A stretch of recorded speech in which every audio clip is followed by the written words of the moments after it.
The complexity of an essential oil is also the reason why it has multiple healing properties.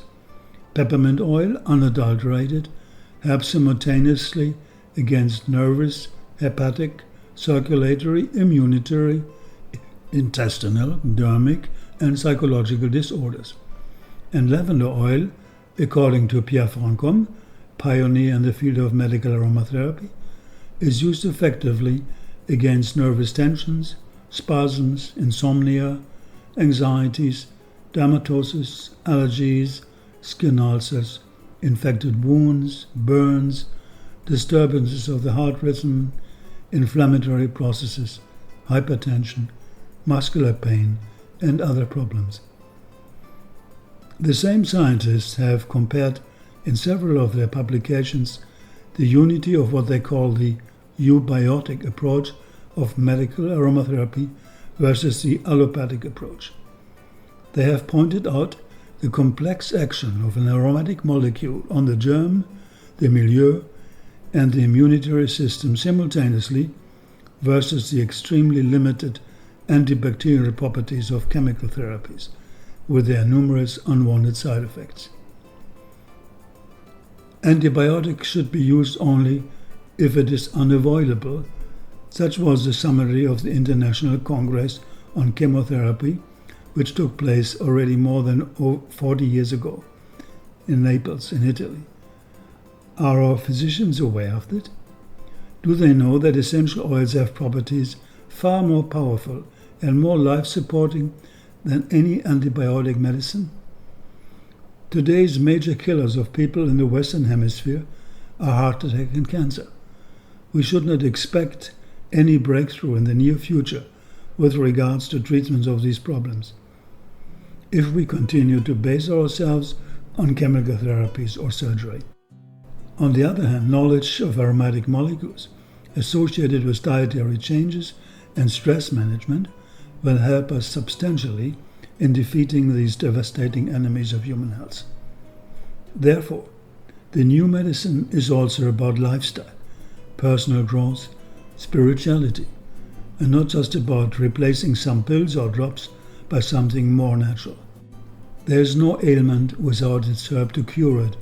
Such was the conviction of our forefathers. Mother Nature, with her infinite reservoir of plant life, is hardly known to us. Among the more than 1 million plants on Earth, hardly 20% are described, let alone understood with regards to their specific medicinal properties.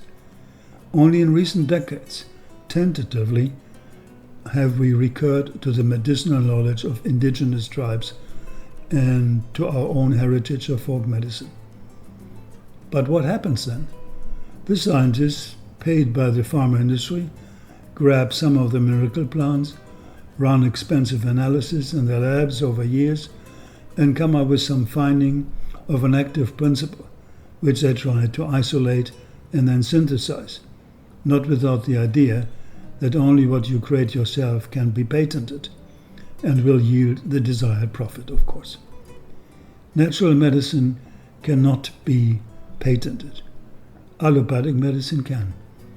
And some deranged people even try to patent nature, as it happened in recent years in India, where a US company tried to patent the holy neem tree. Can you imagine? And why this sudden upsurge of GMO? And why all these hybrid plants without seeds? It's all about money and creating a network of global dependencies, nothing more. But back to the real things which prevail. Aromatherapy is gaining ground every day. Hundreds and thousands of publications have appeared over the last few decades, praising without end the incredible beneficial effects of essential oils. Pierre Franchomme's book L'Aromatherapy Exactement contains nearly 800 research studies on medicinal plants and essential oils. Some of these findings are absolutely astonishing. A befriended physician in Switzerland told me a while ago that he had cured successfully 28 people from Crohn's disease, a so-called incurable disease, using mainly neroli and verbena oil. When I asked him why he was not publicizing his findings, he answered he had no time for such things, that his patients were needing him more. But many take this time, and they do publicize. Dr. Belaire's book on aromatherapy and gynecology and his publication on the aromatogram are still a classic. And Dr. Patricia Davis, Ruth von Braunschweig, Dr. Jean Valnet, Pierre Francom, Robert Tisserand, and many others have contributed enormously to the propagation of aromatherapy data worldwide. As an example, let me quote Dr. Jean Valnet here from his classic: "A mixture of ginger, rosemary, juniper, and lavender oil is used effectively against osteoporosis, arthritis, and broken bones. A blend of cumin, fennel, celery, and parsley showed to regenerate the liver tissues in rats. Thyme is a strong weapon against Ebert bacteria, which creates typhus or typhus, staphylococcal, diphtheria, meningococcus, Koch bacteria, which creates tuberculosis. Thyme oil is far more effective in its antibacterial influence than fennel, long time considered to be the prototype of all antiseptic remedies. Garlic contains 2 antibiotic compounds effective against staphylococcus." End of quote. Electromicroscopic research shows that essential oils of geranium, neroli, and niaoli were able to kill in very short time Staphylococcus aureus, Escherichia coli, herpes 1 virus, and Candida albicans. Professor Griffon in France studied decades ago already the antiseptic properties of certain essential oil blends, among which lemon oil played a major role. Already Morel and Rocher have proved that the evaporated particles of this oil are capable of neutralizing the meningococcus within 15 minutes, the Ebert bacteria in hardly 1 hour, the pneumococcus in 1 to 3 hours, the Staphylococcus aureus in 2 hours, and the hemolytic streptococci within 3 to 12 hours. Griffon also looked into the vitality of pathogenic germs contained in the air.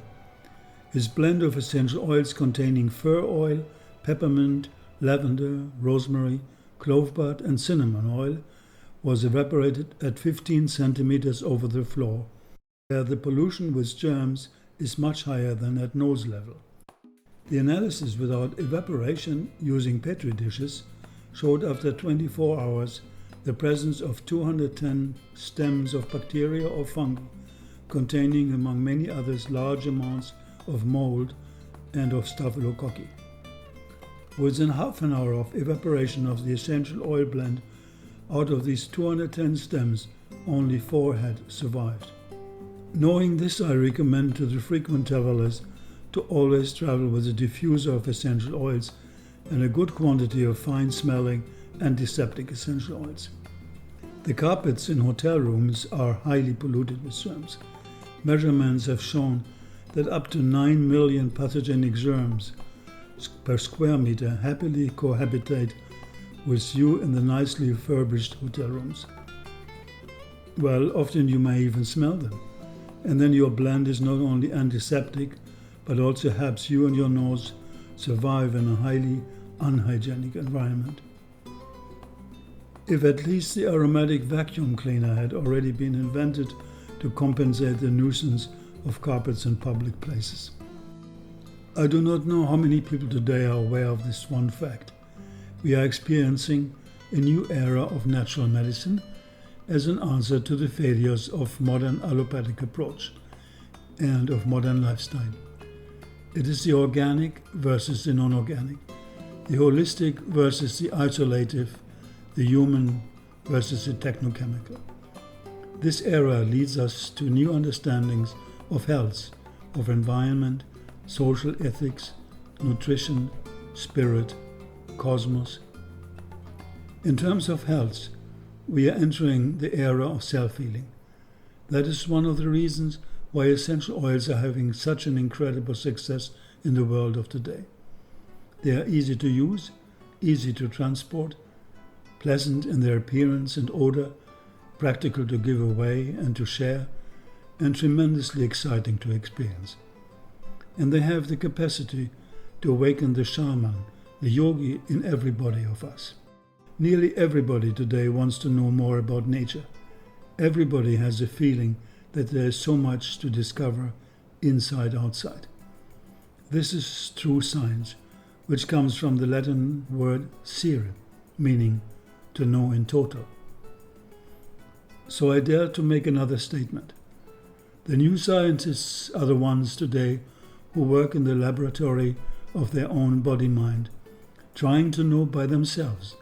They create health inside and outside of themselves because they rediscover the meaning of balance, of self-care, responsibility, and commitment for the higher goals of human evolution.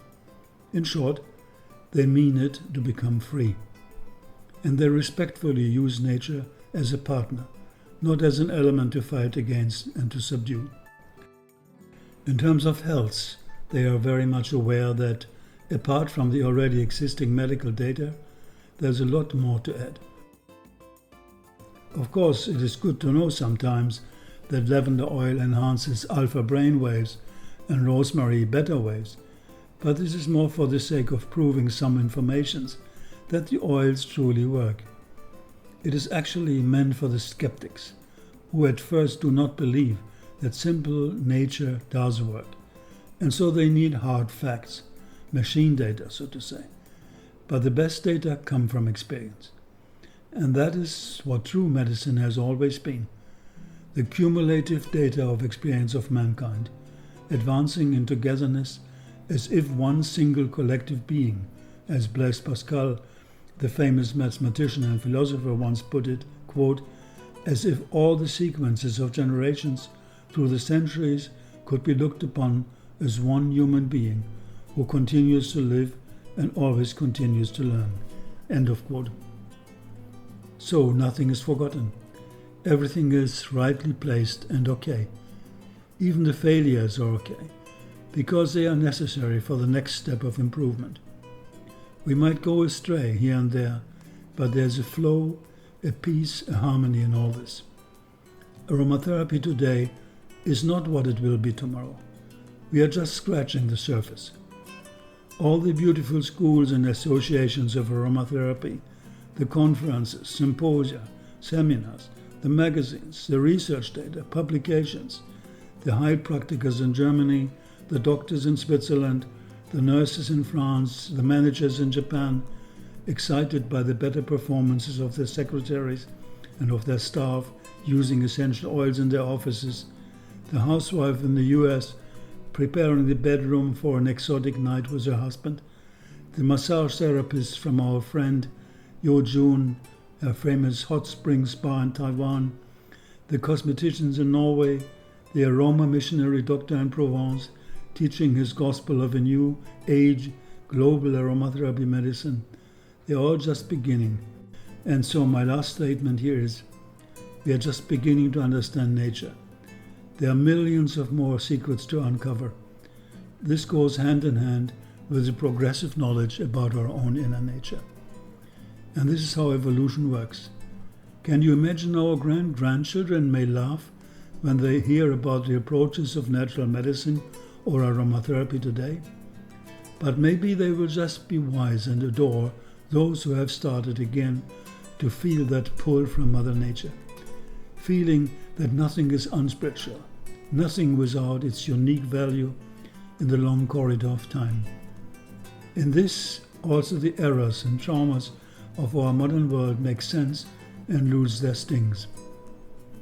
Aromatherapy in its domestic beauty to enhance comfort and well-being as well as in its medicinal form will definitely play an even greater role in the coming decades. It is already very much present everywhere anyway. Believe it or not, the number one Christmas present over several years in Germany was essential oils. And countless have the naturopaths in the meantime become who prescribe essential oils. There are pharmacies in Europe which already sell more essential oils daily than allopathic medicine. Quite surprising.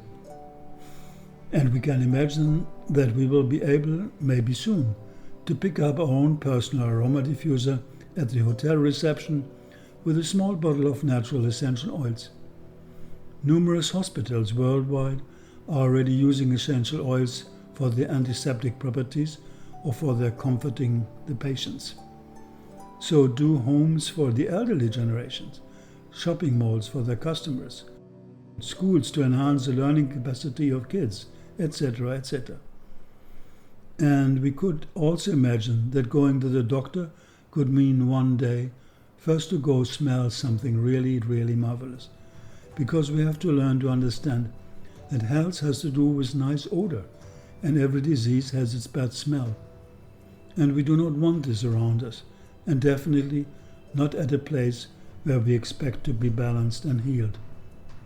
So the door of the doctor's praxis opens, and some special fragrant blend envelops you, concocted personally by this master physician, who, you are lucky, has just come out of a deep inner silence, and with a serene smile he hands you over to some sweet-looking massage therapist enveloping you, after a warm shower, of course, for 20 minutes in fragrant ointments of the real kind. And then she guides you back to the doctor, who will know through direct intuition and knowledge where to put his hands on and what kind of oils or herbal treatments to prescribe. Or imagine airplanes where the refresher cotton handkerchiefs are not smelling some awful artificial eau de cologne, but real essential oils made from concentrated sun, moon and star energies, and that there are some perfect fragrances to wake you up and others at choice to soothe you and make you doze away in the arms of the invincible Morpheus. Well, some dreams may come true. The plants are apparently working on it. As Bharaj Maharshi, a very holy man from India, once said at his first international symposium on Ayurveda, 1987 in Delhi.